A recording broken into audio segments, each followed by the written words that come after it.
ने, पुराने इसके बाप दादाओं ने मार कुटाई करके, लड़ाई करके किसी का छीन के मुकुट रखा हुआ था। डिजाइन बड़ा सुंदर था, डिजाइन जच गया, उठा करके वो सुंदर डिजाइन वाला सिर अपने पे रख लिया मुकुट, और जैसे रखा तो कलयुग इसके हृदय में आके बैठ गया।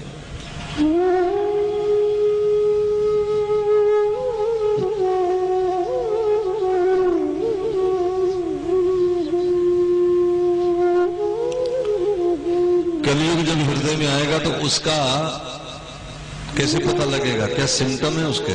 जैसे पीलिया हो जाता है तो हर चीज पीली नजर आनी शुरू हो जाती है, आंखें भी पीली हो जाती, काया भी पीली हो जाती।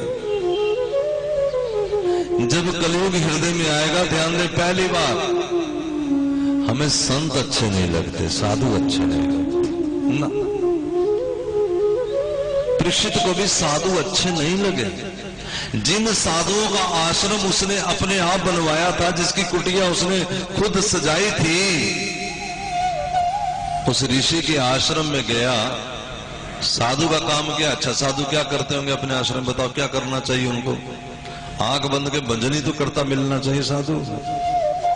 कथा करता हुआ, कीर्तन करता हुआ, माला जपता हुआ, यही तो साधु के लक्षण है। आंख मूंद करके ध्यान कर रहे थे कि जाकर के महाराज परीक्षित ने देखा, मुझे देख के आंख बंद। अरे इनको चाहिए था कि मुझे देख करके खड़े हो जाते, इनको चाहिए था कि मैं चाय पानी पूछते। लोग यही सोच के जाते हैं ना बाबाओं के आश्रम पे, संत चाय नहीं पूछी, साढ़े वास्ते तो सराहना ही नहीं देता, तुम्हारे बाप के नौकर है। गुरु जी के पास गए हो कि किसी चपड़ासी के पास गए हो? किसके पास गए? अच्छा, एक बड़ी मुसीबत लोगों की कमी, अगर गुरु जी के आश्रम जाए, जैसे वृंदावन आते हैं हमारे पास कई बार, हमारी माँ रहती है वहां और वृद्ध है माँ में, और रसोई क्योंकि एक ही, वैसे तो वहां वृंदावन किसी आश्रम में प्रोग्राम नहीं है, वो कहते हैं अपना बना लो, कहीं से बाजार से खा लो, लेकिन पुराने साधुओं की परंपरा आज भी है कुछ संतों में, तो वो हमने भी चला रखी है। हम तो पुराने साधुओं के इशारे पे रहते, जैसे वो रहते। तो हमने भी कहा भी रसोई में आओ, रहो, जितने दिन मर्जी रहो, खाओ पियो मौज करो, कोई चार्जेस नहीं, आप रहो 2 दिन रहो 4 दिन रहो, आओ खाओ जाओ, कोई चक्कर नहीं, कोई रसीद कटाना नहीं, कोई ये नहीं कि मत्था टेक के जाना जरूरी है। हाँ हो तो 150 दे जाओ, नहीं तो कोई चक्कर ही नहीं, कहानी नहीं है, मैं होता ही नहीं, देना किसे। लेकिन एक बड़ी बेवकूफी करते हैं। अब रसोई में माँ है, वो रहती पीछे, 4 दिन ये जाएंगे, सोचेंगे माँ नहीं है, जैसे कोई नौकरानी है, जरा 2 कप चाय बनाना। तुम्हारे बाप का कोई नौकर नहीं छोड़ा तुमने वहां, तुम खुद बना लो, तुम्हारा कोई हाथ रोके तुम मना करो कि भैया हम अपने आप बना रहे हैं, समझ? या फिर कोई सेवक लग जाए ना, मान लो, जैसे मान लो ये भागवत चल रही है और रसोई में कोई बना रहा है, हाँ वो बना रहा है तो ठीक है, आप जरा रसोई से कह दो 1 गिलास पानी पकड़ाना, लेकिन जहां बैठे बैठे कह देंगे 1 गिलास पानी देना। कोई रामू नहीं है वहां, सब भगवान के भक्त है। नहीं तो फिर अपनी तरफ से एक नौकर का इंतजाम करो, फिर वो सबको पिलाए, तुम्हें भी पिलाए। परीक्षित के मन में ये आ गया कि मुझे पानी नहीं पूछ रहे, कमाल करे चले जा रहे। मरा हुआ सर्प उठा करके गले में डाल दिया। ये मरा हुआ सर्प क्या होता है? ओ महाराज, संताली वाली बातें उठा लेना सी, इन्होंने जान दे छोटे जैसी निक्कर पाके घूमते सी, बड़े छोटे आदमी कब महाराज पेंट पहन के घूमता है? हमने तो छोटे से को देखा, नली बहती थी इनकी। ये ऐसी ऐसी विचित्र विचित्र बातें लोगों में जगत कहानियां बनती हैं साधुओं के प्रति। ये वही बनाते हैं जिनके हृदय में किसका वास है? कलयुग का वास। अब संत तो आंख बंद किए तो चले गए वहां से, पैर पटकता हुआ परीक्षित चला गया, और आगे उसके पुत्र को पता लग गया।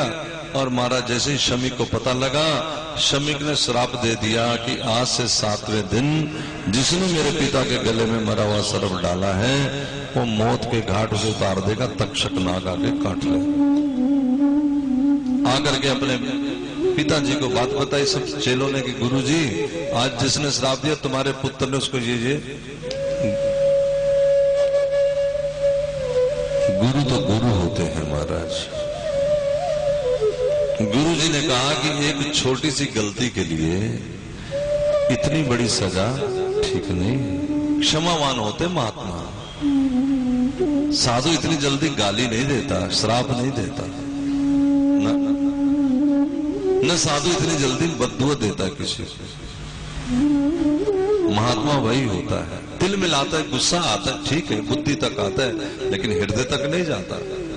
हृदय से फिर यहां पर विचार करता है, बनाता है मन ही मन विचार कि चलो किसी कर्म का फैसला, किसी ने कर्म का फल भुगतान करा दिया, छोड़ो। और दूसरे को क्षमा करने का मतलब यही है कि उसे हम बद्दुआ ना दे।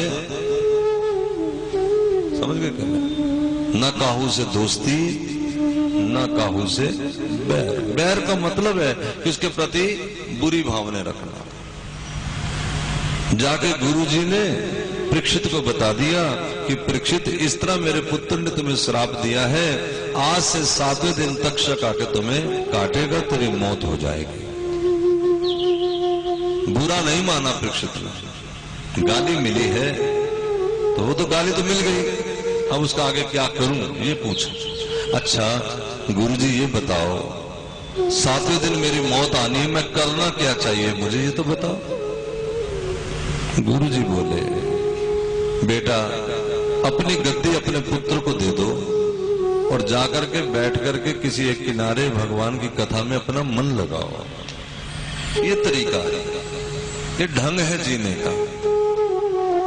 जिन्होंने अपना जीवन संवारना है उनका तरीका यही है कि अपने जीवन को भगवान की कथा में लगाओ। ये हम जैसों पे बड़ी भारी कृपा है, क्योंकि हम कथा में मन नहीं लगाते, उसके बाद 7 दिन भगवान ने बना दिए कि 3-4 घंटे